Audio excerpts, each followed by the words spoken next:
I'm Donna Jordan from Jordan Fabrics. Today I'm going to show you how to make a disappearing 9-patch quilt. If you Google disappearing 9-patch, you can see many pictures of what this pattern looks like.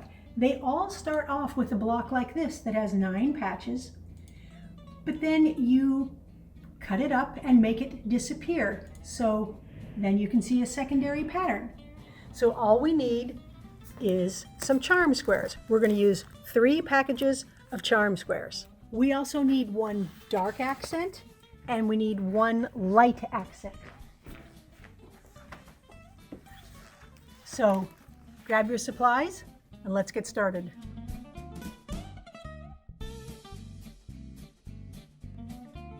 The first thing we need is some more 5-inch squares from our 2 accent fabrics.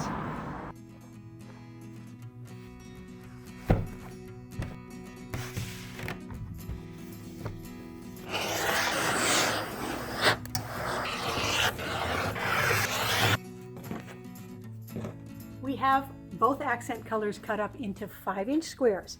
So these are exactly the same size as our charm squares here. So let's open this up and see what these look like, because after all, accents are just to highlight the prints that you have in your charm set.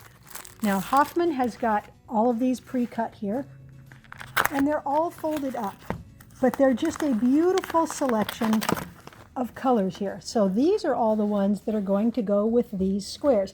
Now I'm going to have to iron them all up, and I did iron the accents, both accents, before I cut them, and that way everything will stitch up in the same fashion because it will all have been ironed nice and flat.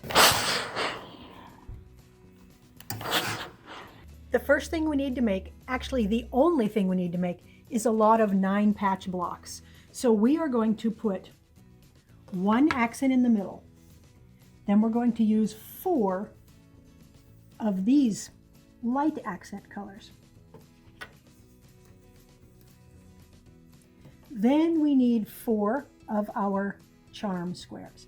It doesn't really matter which 4 you use, but try to get a nice variety. So since my whole pack here has a lot of brown and burgundy, I might now pick one that has a little more color in it, like that.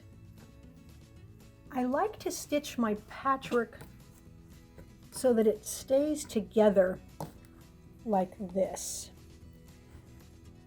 I'm going to use a 1/4-inch seam, and I'm going to leave that on the machine. Now I'm going to grab the next pair here,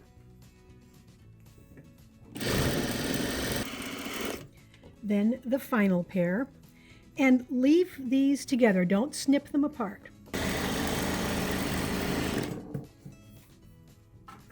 Now all we have to do is open this up and add the last piece.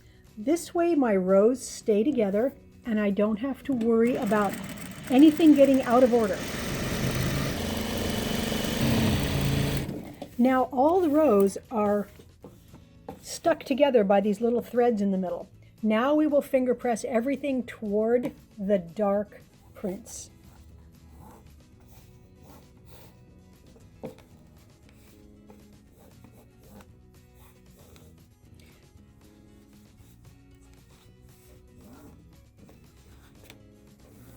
And sew our rows together.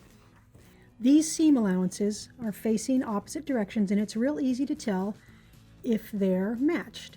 You can feel with your fingers, actually. The seams will butt up right against each other. It's real easy.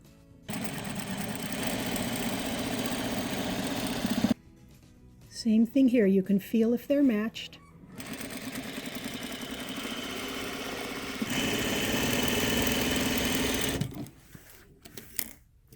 One last seam here, same procedure. Match up your intersection.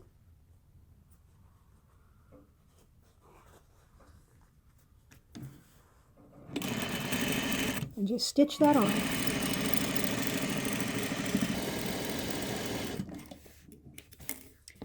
These seam allowances I'm going to press away from the center because most of it is now, again, against the dark fabrics. Now I'm going to keep making blocks like this with all the rest of these pieces. If your charm set has something that looks exactly like your center square, just don't use it. So there's always a few in here that I won't use. That's a little bit dark, a little bit bluer. Some I just don't like as well, and some perhaps maybe it's too light. So if it's almost the same color as your background, you might put that aside. That one will probably work, but sometimes there's some that are too light. So I'm not going to need every one of these, so feel free to put aside the ones that won't work as well.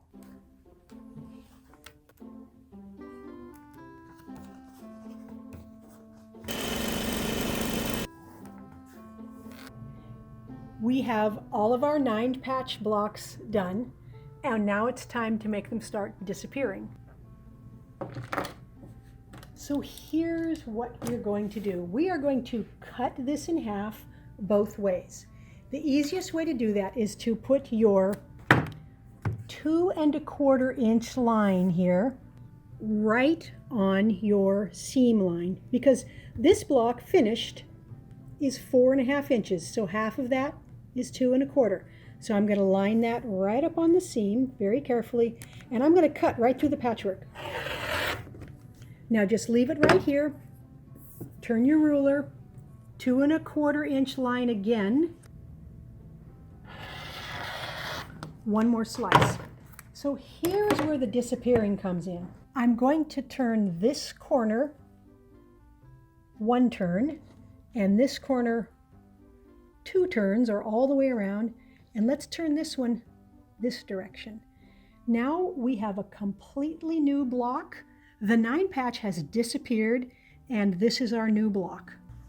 I'm going to stitch this one block together, and I'm going to keep this right next to my sewing machine as I make all the other blocks.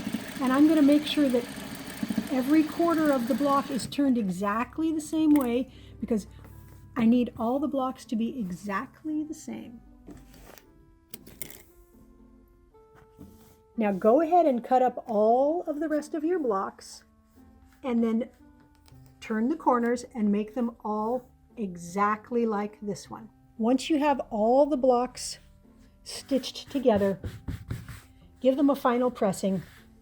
It's basically just this cross seam that needs to be pressed, but it does help for the rest of the steps if this is nice and flat. Now that you have all the blocks ironed up and in a stack, all facing the same way, don't twist any of them. Make sure they're all facing the same way. You can lay them out and you can pretty quickly see the secondary pattern starting to pop up right away. And the bigger you get, the more you see the pattern. It's really, really fun. Now, if you lay your blocks out and you end up with 2 of the same color really close to themselves, just trade. Just move this guy over here and move this one back. But remember, don't spin them. Keep them facing the same way. One of the really fun parts of sewing this together now into rows is you don't have to match these seams at all.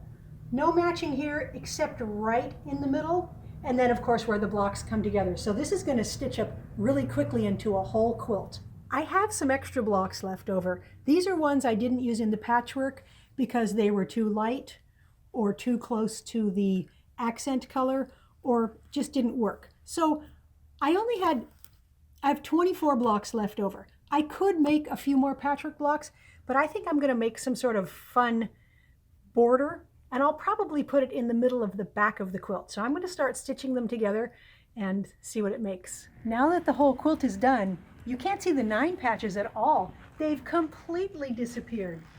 What we have instead are these really nice bands of bigger squares and then those little squares. So it's a completely different pattern. Does not look like 9 patch. Very simple to make, but complicated looking.